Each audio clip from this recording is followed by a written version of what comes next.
To the vast majority of mortal denizens within the Imperium, the Space Marines are immortal champions, dispatched by the Emperor himself for their safeguarding. Yet, akin to the majority of biological existence across the galaxy, even the Space Marines are mortal. Within the Imperium, however, exists a technology permitting the Astartes to battle for the realm of mankind, even after receiving mortal wounds. For the greatest of heroes never perish, they invariably return, clad in steel. The origins of these cybernetic combat walkers remain a mystery, yet the appellation Dreadnought echoes from the times of the Age of Technology. The precise appearance of these contraptions is lost to antiquity, but their widespread presence was undeniable, found amongst the techno-barbarian tribes and distant human polities, as well as within the early adherents of the machine cult on Mars. These engines of war shared several traits. They were of modest size, permitting operation by the common folk. However, similarities ended there. Each dreadnought was modified to suit specific necessities, rendering the identification of the original model impossible. With the advent of the Imperium era, prototypes of these walkers would be utilized to develop the Space Marines dreadnoughts, thus christened as proto-dreadnoughts. The Imperium boasts a vast array of diverse dreadnought models. Yet now, all war machines are more standardized, with their pilots being exclusively wounded Space Marines or Custodes, though the latter may volunteer for entombment within the sarcophagus willingly. Yes, a burial it is indeed, for once a pilot is entombed within a dreadnought, they are doomed to wage war in its confines until death claims them. Many civilians and even members of the Imperial Guard perceive dreadnoughts as mere walkers, akin to Imperial Knights or the battlesuits common amongst the Adeptus Mechanicus. But this is not so. Yet few are inclined to dispel such rumours. What then becomes of an Astartes before they ascend to become a full-fledged pilot of a dreadnought?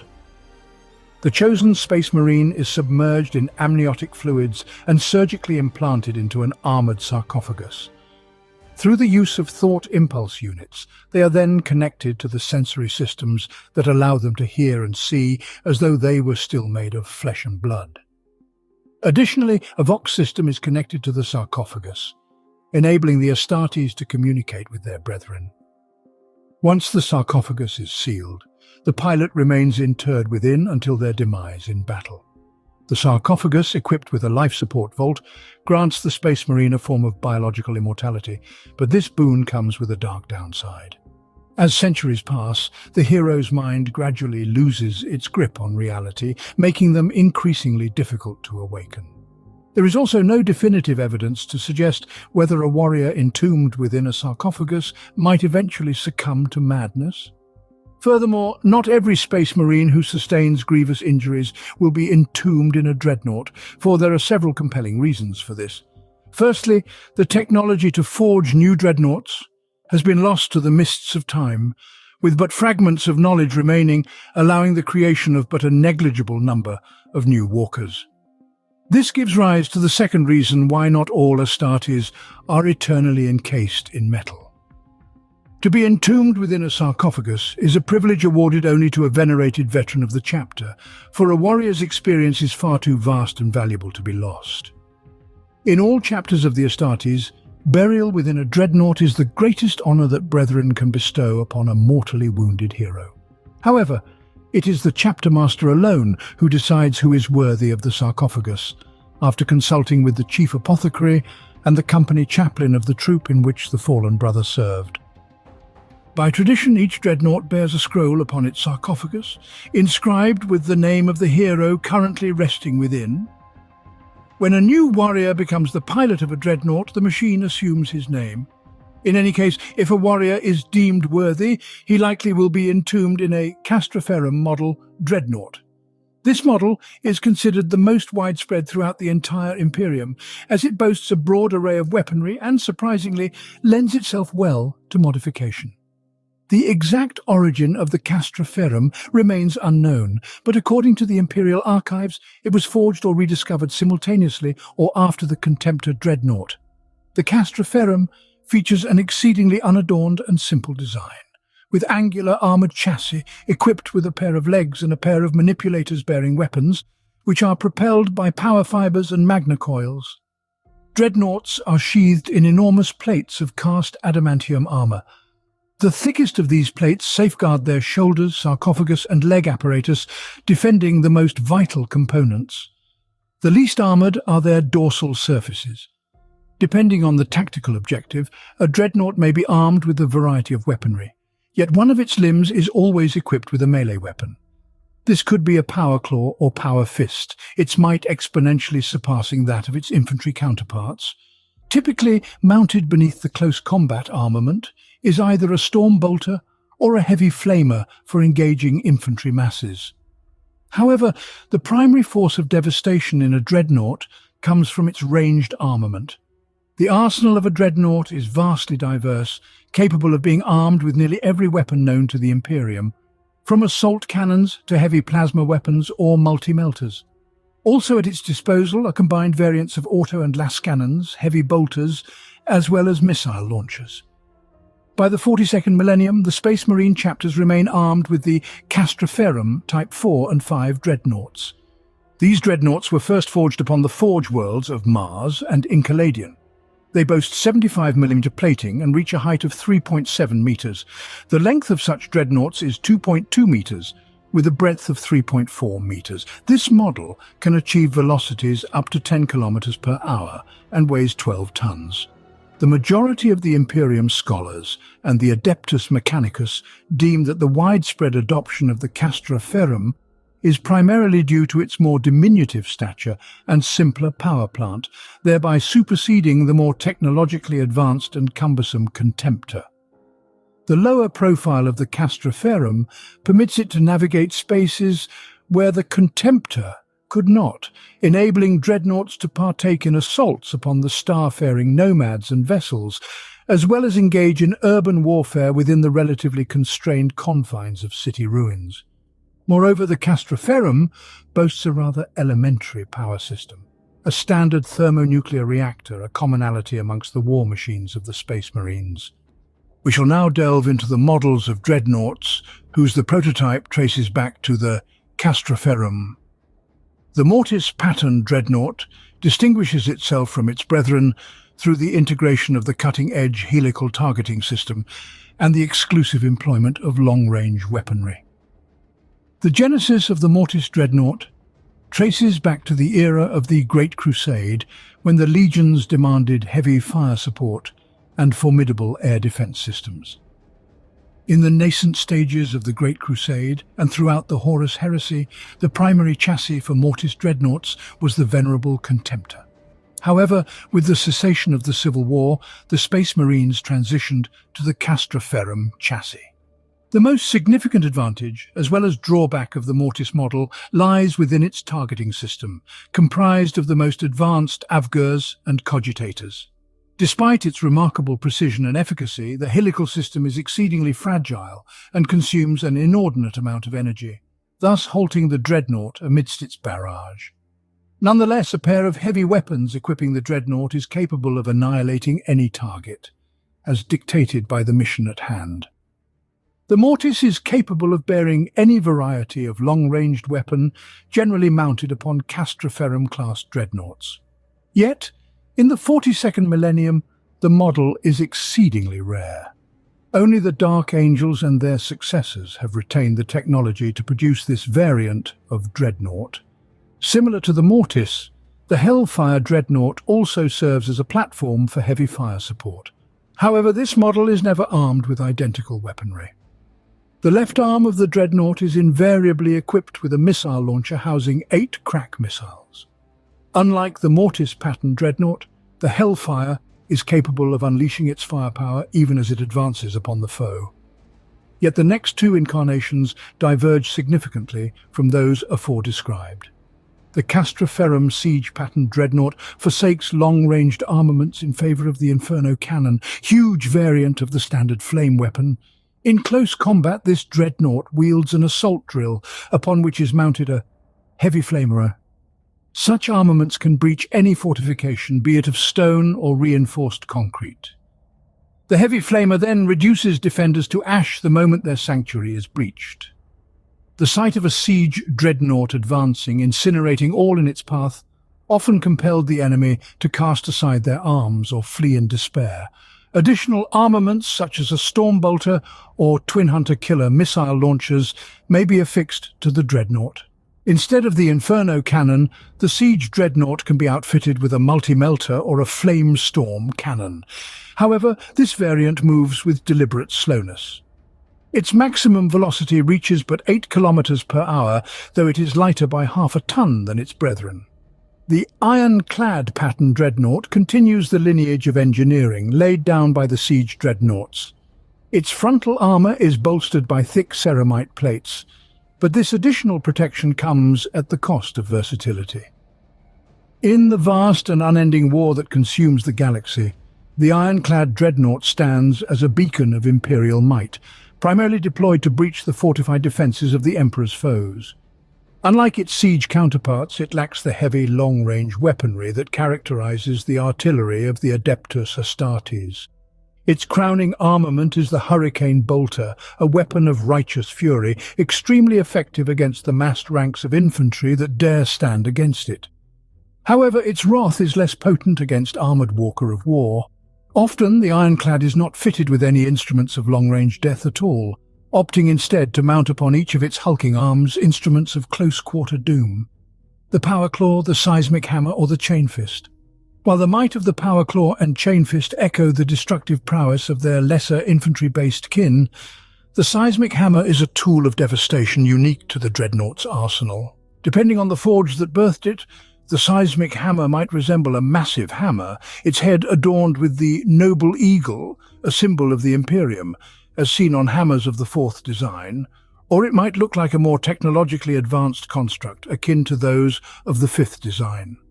The Type 5 Seismic Hammer boasts 4 drills that penetrate the walls of heresy and secure the hammer's striking mechanism to a targeted section of the fortification. Yet regardless of the design, the principle behind the Seismic Hammer's operation remains the same. Through the might of hydraulic mechanisms, the hammer's striking part impacts the wall with thunderous velocity, unleashing a devastating shockwave that turns the material of defences into dust and debris. Additionally, a melter gun is mounted on the hammer's casing to soften the blasphemous fortifications before striking. The addition of extra plating has increased the size of the ironclad. It now towers above its brethren models by a full 10 centimeters, a testament to its enhanced durability and its role as a harbinger of destruction for the enemies of man. The armor has been augmented by a considerable measure of 10 millimeters from 75 to 85. Yet the velocity of the Dreadnought remains capable of attaining a speed of 10 kilometers per hour, even though its mass has increased by a metric ton. Among the notable features of this Dreadnought variant, the installation of hunter-killer missile arrays and assault grenade launchers is most worthy of mention. Subsequent incarnations of the Dreadnought, known as Castra Ferrum, were conceived within the sacred forges of the chapter and did not attain widespread dissemination. The Furioso variant was birthed by the Master of the Forge of the Blood Angels in the 35th millennium on Baal. Reflecting the proclivity of his chapter for close-quarter combat, the Master of the Forge modified the standard Castra Ferrum into an assault vanguard unit. For the Dreadnought, 2 types of melee weaponry and 1 long-ranged armament, later to be adopted by the foot soldiers, were devised. The Furioso employs either the Bloodclaw or the Bloodfists for close combat. In principle, the Bloodclaw is akin to the Lightning Claw wielded by the Space Marines. 4 blades, ensconced in an energy field amplified by the might of the Dreadnought, transform the Bloodclaw into a terrorizing weapon. In the throes of melee, a Dreadnought is capable of sundering entire enemy detachments with a single sweep. Conversely, the Bloodfist resembles the typical Dreadnought claw, albeit with elongated digits, which facilitate the shredding of armor and the rending of flesh with greater efficacy than its standard counterpart. As with all Dreadnoughts, the Furioso model has the capability for the mounting of additional weaponry on its arms dedicated to close combat. Beyond the standard issue Stormbolters and flamethrowers, the installation of melter weapons is possible. For more heavy-caliber weaponry, the option for a fragmentation cannon exists. This weapon too was devised by the Blood Angels, embodying a high-caliber cannon that discharges long, hollow adamantium projectiles that shatter into hundreds of shards upon firing. The sharp shrapnel can penetrate the sturdy ceramite armor of Astartes and the thick chitin of the Tyranids with equal facility. However, there have been recorded instances wherein the shrapnel from this armament was halted by mere standard infantry armor. It is also imperative to mention the dreadnoughts forged by the Blood Angels based on the Furioso template, the Death Company Dreadnought and the Librarian Dreadnought. The former variant differs from its progenitor merely colour and the fact that it encases a brother struck down by the Black Rage. It is noteworthy that the affliction seized the Space Marine's mind when he was already bound within the Dreadnought sarcophagus, for it would be folly to confine Astartes wounded and already taken by the Black Rage within. Another distinctive feature of the standard model is the configuration of the Death Company Dreadnought. It always represents an assault variant, outfitted with fists or talons. The Dreadnought Librarian also stands as a storming variant of the Dreadnought Furioso. Yet it is not a mere battle brother that is entombed within, but a librarian. This variation of Dreadnought is armed with blood fists, integrated with a storm bolter and a Nemesis Force halberd. Moreover, the sarcophagus that cradles the librarian is equipped with psychic hoods for the focusing of psycho powers.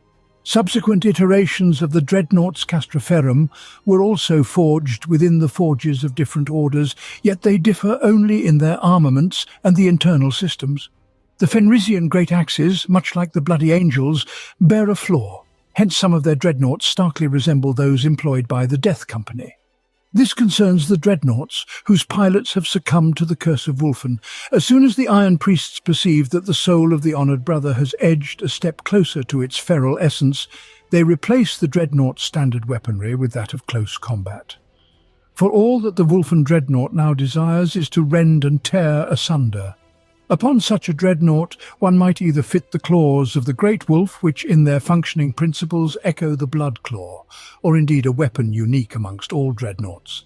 This refers to the Fenrisian Great Axes. A massive power axe, the height of a space marine, is forged only in the heart of the Great Wolf's fortresses, and for obvious reasons can be wielded only by a dreadnought. In addition to this, the Wulfen dreadnought bears in its other hand a vast storm shield, known as the Blizzard Shield. The Blizzard Shield's force field and enhanced resilience bestow upon the dreadnoughts the fortitude to persevere through the direst of circumstances. It is noteworthy that, by some arcane curse, the Wulfen blight afflicts even the spirit of the dreadnought's machine, kindling within it a more ferocious disposition. Yet it remains enshrouded in mystery whether it finds solace after the pilot's demise. However, the dreadnoughts of the Grey Knights, though outwardly resembling the standard Castroferum pattern, harbour technological mysteries specifically wrought for this esteemed order.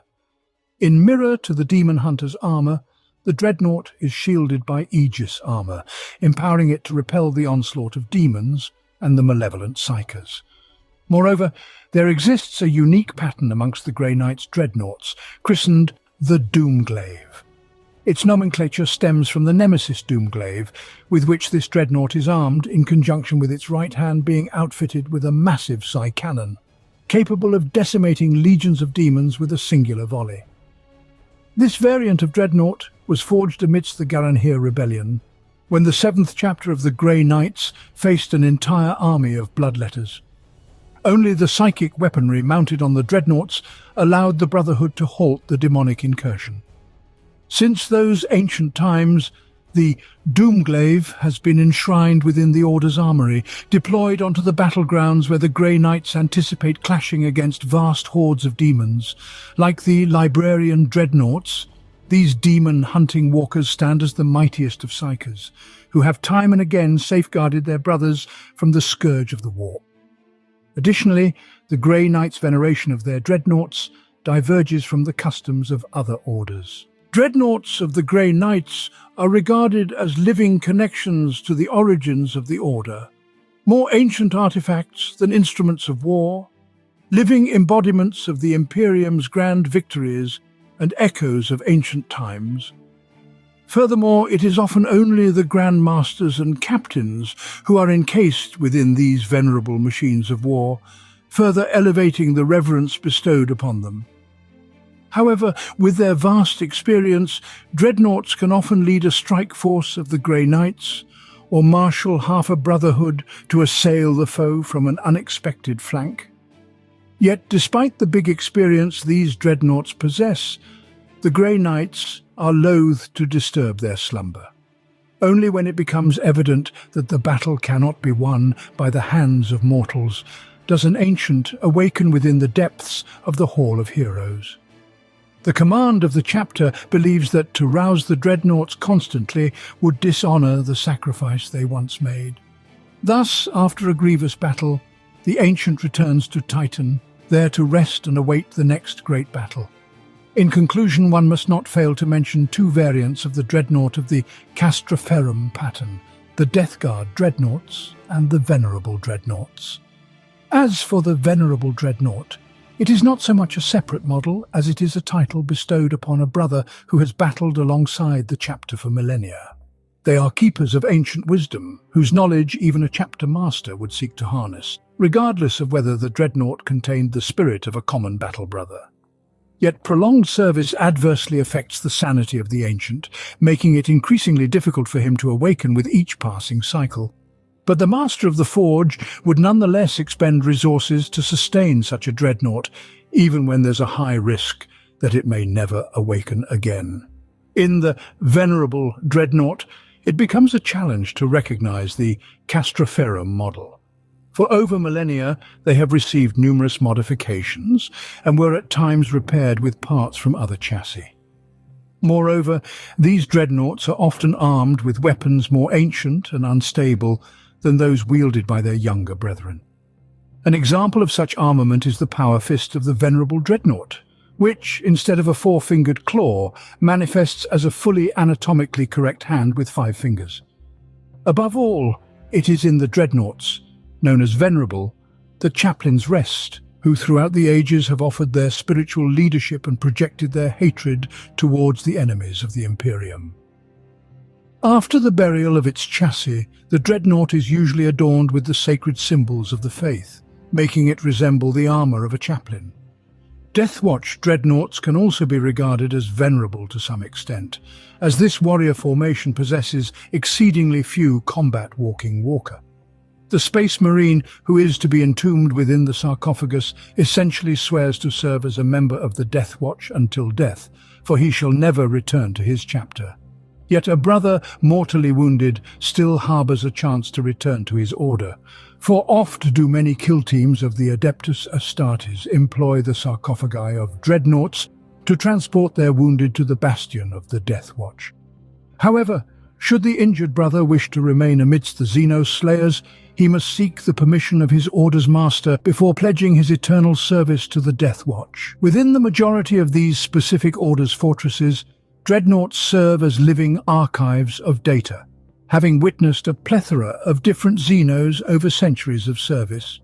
Upon encountering a particularly perilous species, the Ancient is roused to consult its sage advice, often offering strategies to combat various aliens, for it once waged battle against them. Moreover, the Deathwatch dreadnoughts are frequently modified to meet the specific needs of the kill team, a practice that stirs unease amongst the more conservative of the Adeptus Astartes. Throughout the existence of the Deathwatch, the Masters of the Forge have devised numerous modifications and new armaments specifically honed for the extermination of particular Xenos threats. Thus, some dreadnoughts were armed with siege hammers of the Legio Cybernetica to assail the fortifications of orcs. But there exists another reason why the Deathwatch seldom deploys dreadnoughts. A mission requiring stealth becomes an impossibility due to the walker's size and the clamour it produces in motion. Furthermore, not all surfaces can bear the weight of such a war machine. Thus, if dreadnoughts are deployed, it is only as forces of protection or assault, delivering them to the battlefield in drop pod, aboard Thunderhawks, or through the ethers of teleportation. The second model in popularity amongst dreadnoughts is the Contemptor. This dreadnought was vastly widespread during the eras of the Great Crusade and the Horus heresy, but over the ages was supplanted by the more simplistic castraferum. In this age of darkness, where the light of the Emperor grows dim against the encroaching shadows, such weapons of antiquity serve as a grim reminder of the might that once was and the lengths to which the faithful must go to reclaim their former glory. In the pantheon of close combat armaments, the Contemptor stands nearly in the same echelon as the castraferum, if not surpassing it with further options. The Contemptor Incendius, forged solely within the sacred Mechanicum enclave on the moons of Baal, bears resemblance to the venerable Dreadnought Furioso. Armed with a power claw that enshrines heavy flamers within its gauntlet, the Incendius boasts additionally the augmentation of jet thrusters. These allow it to descend from low orbit and execute short strategic leaps amidst the eve of war. Yet the Contemptor finds its most revered iteration within the hallowed ranks of the Custodes. Though it is spoken that only those warriors grievously wounded are entombed within dreadnoughts, it is known that certain Custodes willingly embrace this steel sarcophagus. Often it is the most ancient guardians of the Emperor, whose strength wanes and old wounds torment endlessly, who volunteer for this eternal vigil. As with all possessors of the dreadnoughts, the Adeptus Custodes imbue their Contemptor variants with modifications befitting the guardians of the Golden Throne. In the vein of the Blood Angels, some among them favour the melee, and thus their dreadnoughts are armamented with weaponry traditional to their sacred duty. The dreadnought of the Galatus design wields the massive Presidium shield, a bulwark well esteemed among the Custodes. Its protective barrier, augmented by the Contemptor's inherent shield generators, allows the Galatus to withstand the most devastating of barrages. Clutched in its right hand, the dreadnought bears the big Galatus sword, infused with the wrath of the Infernus flamethrower. Behold, the Achilles dreadnoughts wage war wielding the big dreadspear, a weapon much akin to the Guardian Spear.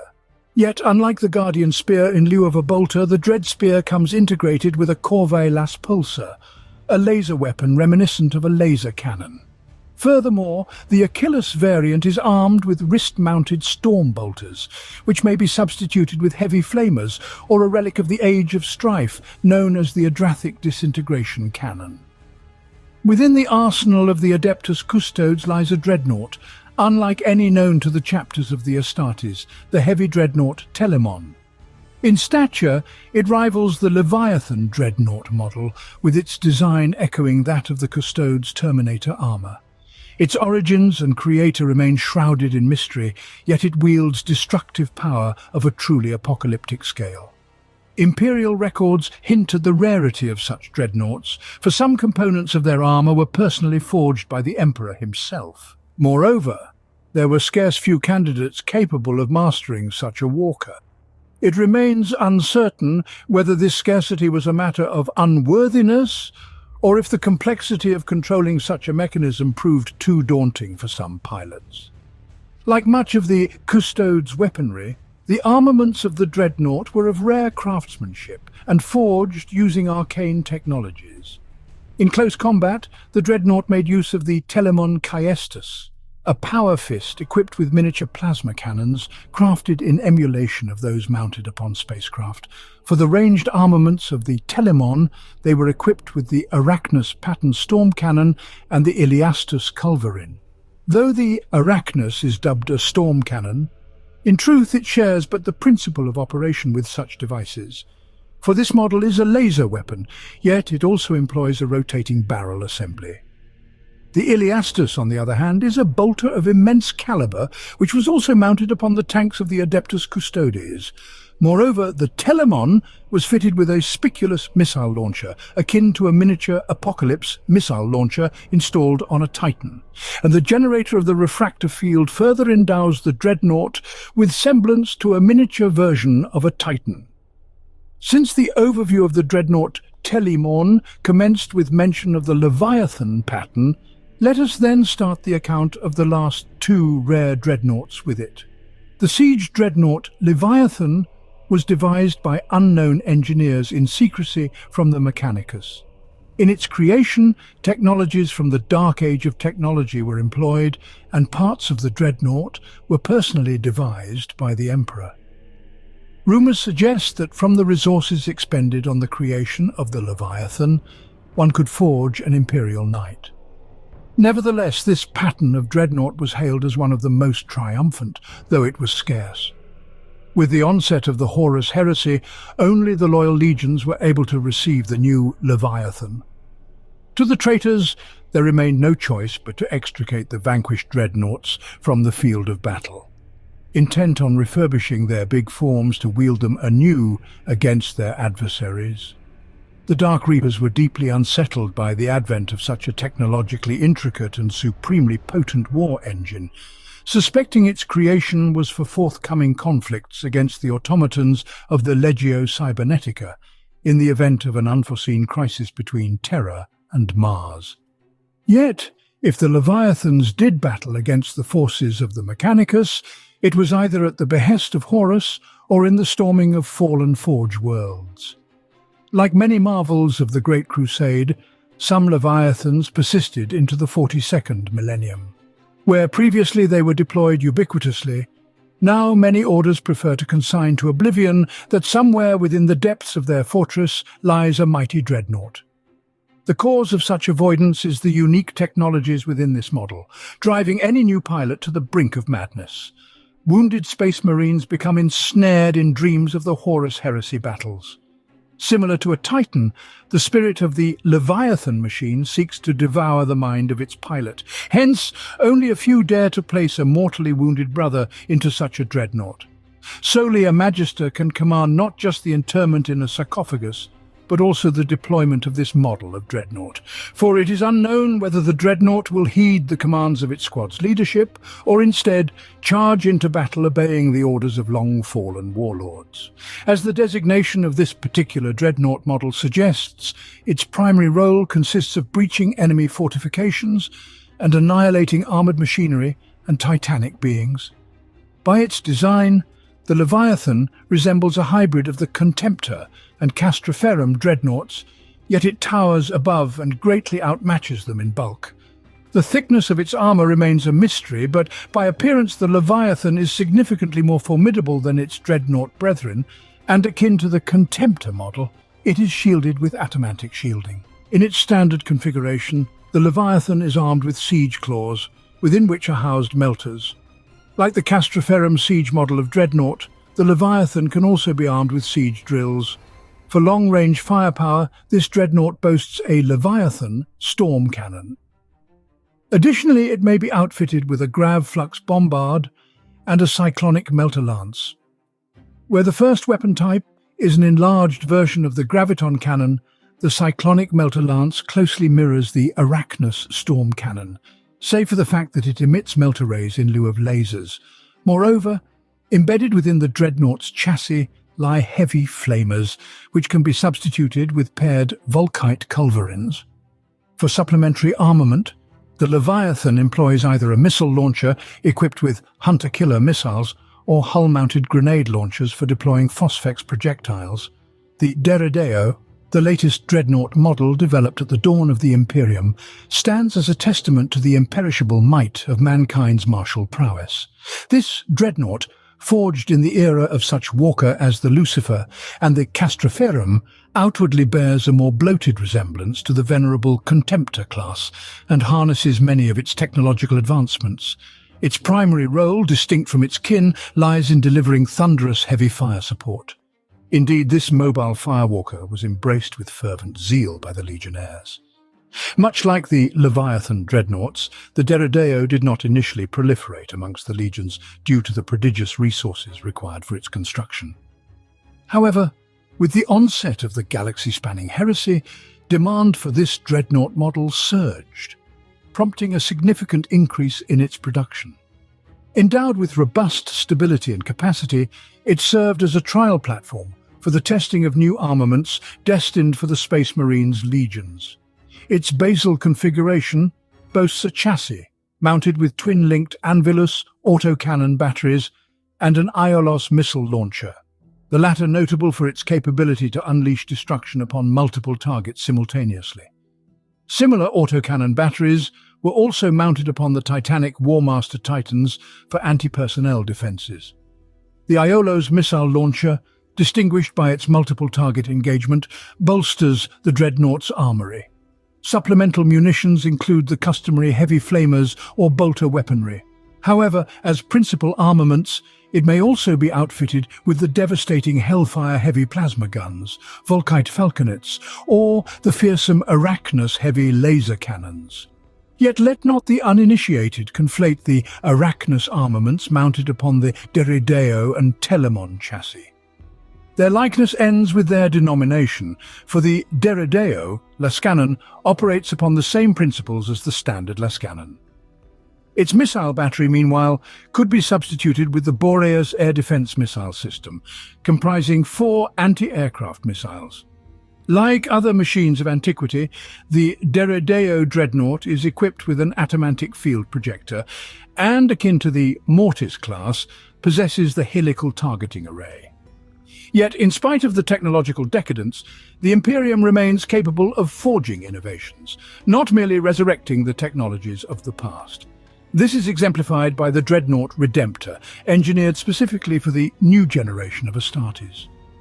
Mirroring the Leviathan Dreadnought in sheer bulk, Redemptors often tower over their venerable brethren. This Dreadnought surpasses the standard Castroferum model in technological sophistication, able to maneuver with a grace and velocity unattainable to its predecessors. However, as with the Leviathan class, such technological prowess comes at the cost of the lives of its pilots. It appears that during the creation of this Dreadnought class, little concern was given for its future pilots, as over time the neural links eviscerate the inhabitants of its sarcophagus, leaving nothing but a blackened clump of organs wrapped in skin. As for its armament, this machine bears weapons for engagement both at range and in close quarters, much like those wielded by its less sophisticated brethren. In the melee, the Dreadnought relies upon its might with the Redemptor Fist and heavy flamethrowers enshrined within its very chassis. The Redemptor Fist, in essence, diverges naught from the standard gauntlet of the Castroferum pattern, save for the fingers of the Redemptor arrayed in a manner most peculiar, and as an additional armament, it may gird itself with a bellicose Gatling cannon or a heavy flamer. The heavier variant of this cannon can be mounted as a ranged weapon or exchanged for a formidable macroplasma cannon. In lieu of heavy flamethrowers, the chassis of the Redemptor may be entwined with either storm bolters or fragstorm grenade launchers. Moreover, atop its form, one can place a Karas storm cannon to contend with aerial foes. In summation, the Redemptor Dreadnought emerges as a worthy successor to the Castroferum model, should the issue of rapid pilot depletion be addressed. Herewith concludes our account of the Imperial Dreadnought models. Yet it behooves us to speak of the heroes entombed within their adamantium sarcophagi. Foremost amongst the heroes that mind conjures upon the mention of Dreadnoughts are Bjorn the Fell-Handed of the Space Wolves chapter and Tancred of the Black Templars. However, their sagas have been chronicled in separate tomes, and herein we shall delve into the lesser-known Astartes. Our tale commences with a warrior, perchance older than even Bjorn himself, born upon Terra. We speak of the ancient Kalon, a consul of the Ungvar clan company from the Iron Hands. In the dawn of the Great Crusade, Kalon secured not one but many glorious victories. However, he was laid low by orcs during the Battle of Rust, whereupon he was barely saved by an apothecary and placed into stasis before being entombed within the sarcophagus of a dreadnought. Fate dealt Kalon a cruel hand as he was encased within a Leviathan-patterned dreadnought, wherein he began to lose his grip on sanity. This mentally unstable dreadnought was transferred to Clan Moragul under the command of the infamous Autek Mor, for his company was a haven for orphans and outcasts. It is said that Ferrus Manus himself ordered Mor to claim the Mad Sun. During the Horus Heresy, Kalon took part in numerous assaults against the World Eaters. His fate post-heresy remains unknown, but in the 41st millennium he was sighted on Armageddon as part of a Deathwatch contingent. This suggests that Kalon might have been one of the first Astartes to join the Inquisition. Within the Deathwatch, there are many dreadnoughts whose tales are untold. The venerable Nihilus, for example, materialized as though from the void itself, according to many, instantly becoming an integral part of the garrison at Fortress Thalassa Prime. Unlike other dreadnoughts, Nihilus bore the Black Shield, an Astartes without a chapter, and joined the Watch already as a dreadnought. The secret of his identity was known to only a long-deceased tech marine who took that knowledge to his grave. Since then, Nihilus has become part of Captain Artemis's kill team, frequently aiding in battles against the Eldari and even participating in combat against Eldred Ulthran. Despite a possible dark past, the Watchmen Brethren hold in high esteem both the persona of Nihilus himself and his wisdom, augmented by combat prowess. Continuing the discourse on dreadnoughts in the service of the Inquisition, one cannot omit the Grey Knights and their dreadnought Steel Vigilance. The original name of this knight and the brotherhood from which he hailed remain unknown. However, he and another dreadnought named Jacon were entrusted with a grand mission to oversee a world once invaded by demons, which the Grey Knights managed to contain. As soon as the dreadnought signaled an invasion on the world of Phaedon Alpha, forces were dispatched under the command of librarian Jacon. But this could not save the ancient hero. Steel Vigilance fell in battle against the demons of Tzeentch, led by Hazria the Believer. The dreadnought's chassis could not withstand the streams of warp flame unleashed by the demonic chariot, and the ancient hero perished. Yet, let us turn away from the orders under the Inquisition's control and cast our gaze upon the Space Marines, who maintain a tumultuous relationship with it. Of course, this refers to the Great Wolf. This chapter is famed not only for its victories but also for its secrets, which few suspected before the onset of the 13th Black Crusade. We will discuss one of the most renowned Wolfen dreadnoughts, Murderfang. He was discovered by the great companies of Logan Grimnar during a battle against the Chaos Marines on the world of Omnicide. When the wolves first beheld him, he was carving his path through the forces of chaos with unyielding resolve, as though desiring to reunite with his kin. Yet the outcome diverged starkly from his intentions. After a brief but savage combat, Murderfang was subdued, only through the application of cryogenic stasis before being transported to the Fang. His identity remained shrouded in mystery, for his mind had been fully consumed by the curse that afflicts all wolves. From that moment forth, this dreadnought has been imprisoned in an icy cell, only to be thawed when the need arises to obliterate particularly formidable adversaries, after which Murderfang is once again pacified.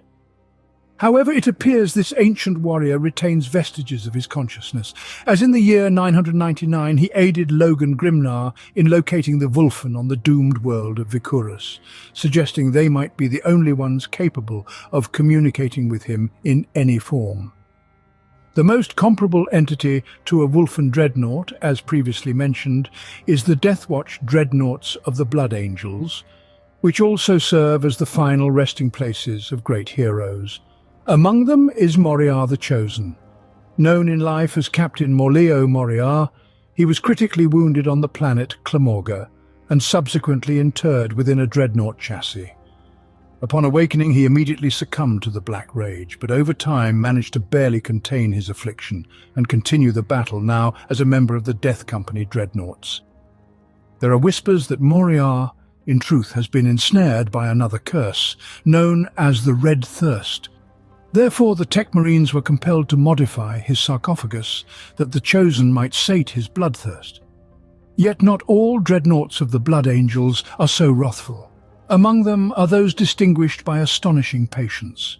Such a dreadnought is the venerable librarian Marist Existence to battles against the Xenos, known as the Octo Calvarii. These aliens were followers of Chaos Undivided and wielded formidable psyker abilities. One of such Xenos managed to subjugate 3 Imperial planets, and when the Blood Angels arrived to confront him, they found the Octo Calvarii invulnerable. His power was sufficient to instantly heal any wound, and only by paying a tremendous toll was this Xenos captured. Marist was among the victims, and before being entombed in the sarcophagus, he decreed the construction of a prison for the Octo Calvarii. It was built deep beneath the Fortress of the Angels into the Carceri Arcanum tunnels. Alongside the living Xenos, Numerous artifacts of chaos, which also could not be destroyed, were placed there. This prison was named Marist's Vault, and the warrior, interred within the Dreadnought librarian, became its guardian.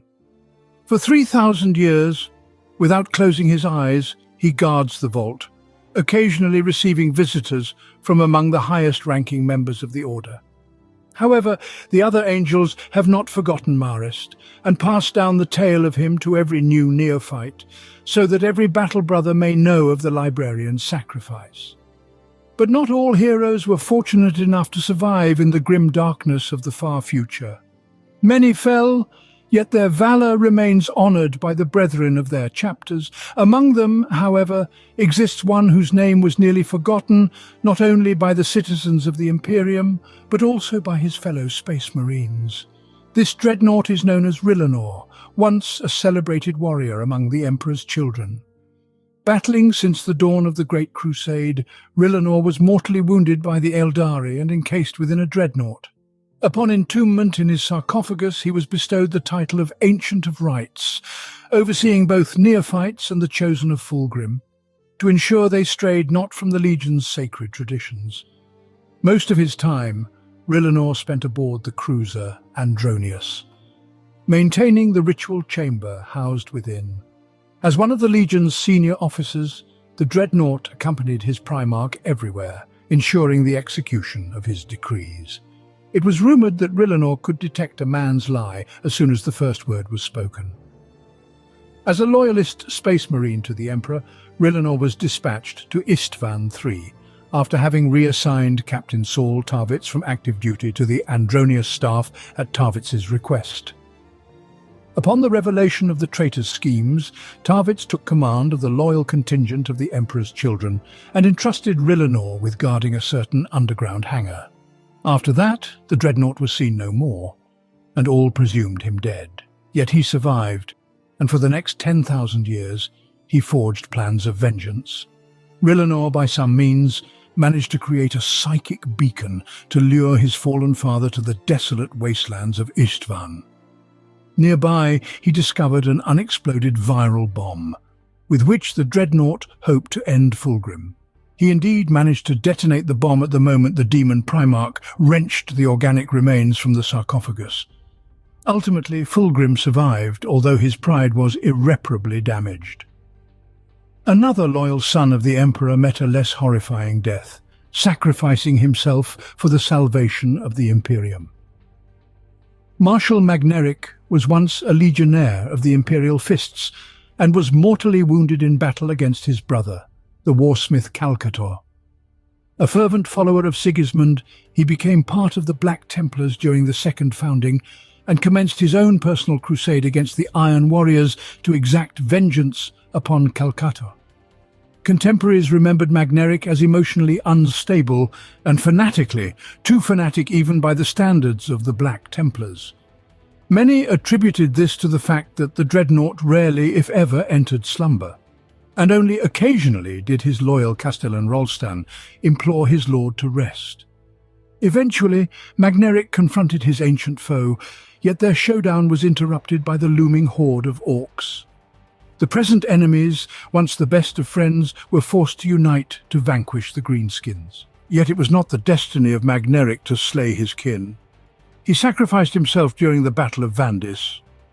Upon his cruiser, the Obsidian Sky, Greenskins made landfall, and after a protracted battle for control of the bridge, Magneric commanded a ramming maneuver against the nearest orc vessel, taking as many Greenskins as possible with him into the fiery abyss.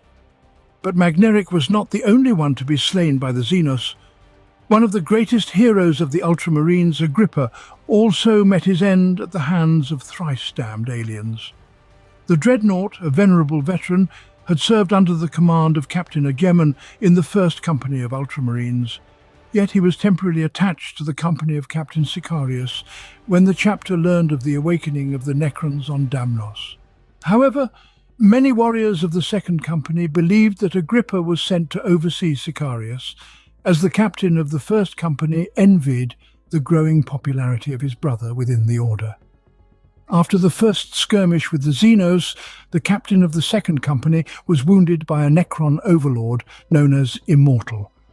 Agrippa managed to destroy the body of Immortal's guardian, and then, with a strike of his power fist, slay the Lord himself, forcing the Necrons to flee. Following the Ultramarines' retreat, the Dreadnoughts under the main librarian of the chapter, Tigurius, took command. Pursuing the Necrons, Agrippa received reports that the Necron forces vastly outnumbered Imperial troops. Thus, the Dreadnoughts had to concede that all the Ultramarines could do was secure the evacuation of the planet. All forces were gathered at the city of Kellenport, but Agrippa launched a series of strikes to slow the advance of the Xenos. As the Necrons descended upon the city walls, a Dreadnought stood amidst the maelstrom, inspiring the defenders to feats of valor. Its demise came at the western gates, battling a Necron monolith in solitary defiance. Despite grievous wounds, the Dreadnought managed to annihilate the monolith, securing the evacuation of civilians and Space Marine brethren. Agrippa, the last Ultramarine on the planet, met his end under the searing blasts of a Gauss cannon. Upon the Dreadnought's death, its reactor detonated, obliterating the spaceport and all nearby Necrons in a cataclysmic blaze.